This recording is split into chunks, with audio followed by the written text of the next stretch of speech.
This is a small demonstration of how to change the tips, tool tips for the Dremel Stylus model 1100.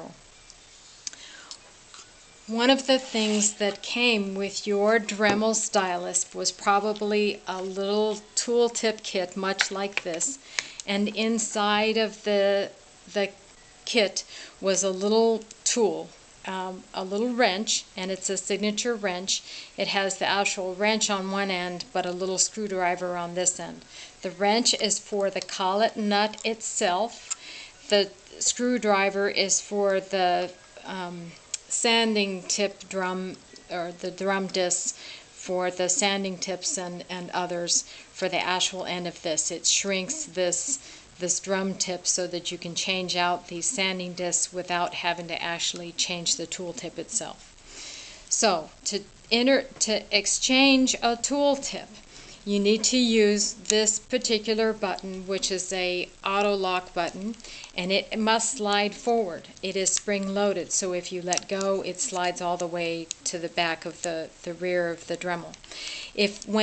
When you attempt to slide it forward and it doesn't fully, use your fingertips to move the collet nut to where you hit a detent point, and this thing can slide forward. Once this is slid forward and it's fully locked, you will not be able to move this at all. This will be locked. From here, once it's comfortably locked, then you use your little wrench tool, and while looking at the tool tip end, you want to turn it counterclockwise to loosen. You only have to turn it with this tool a quarter of a turn, and then from here just use your hands, maintaining your lock on this thumb, your thumb on this lock, holding it forward, and just use this, 1.5 to 2 turns for this particular collet nut, and this slides out.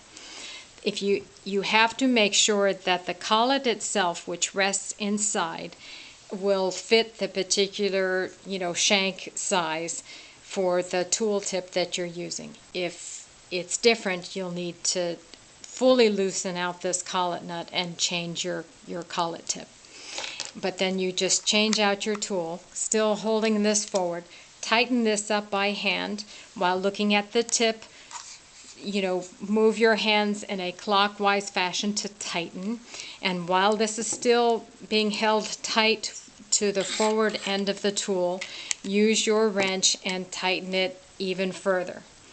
Then you can let go of your thumb. This lock slides all the way back. Your collet should be able to move freely, but if you take hold of the tip, it should not be able to move or disengage. It will turn, of course, with the collet, but the tip and the collet should move as one. They should not be moving independent of one another. So then you tune your on switch, and it spins, and you're good to go. When you need to change it out, again, to repeat, you want to move your lock forward.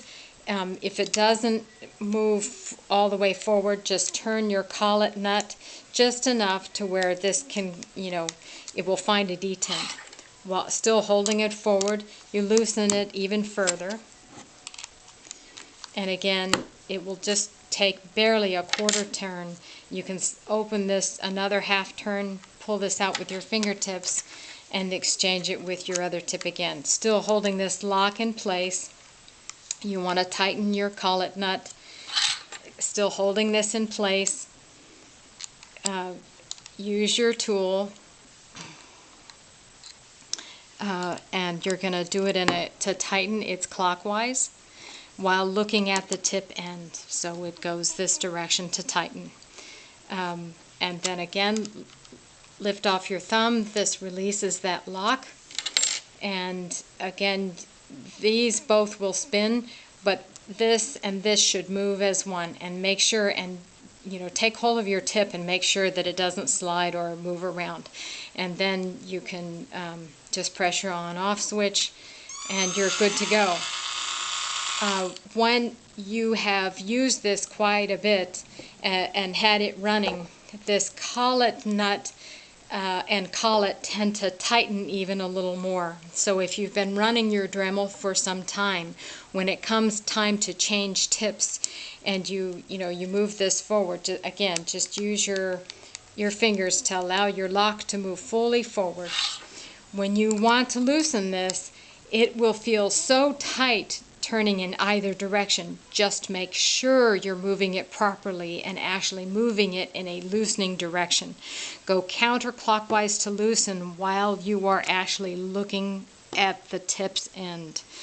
And of course you can cheat and put a mark. I use mine as loosen with a Sharpie tool, and that helps keep you from being confused later. Okay, thank you.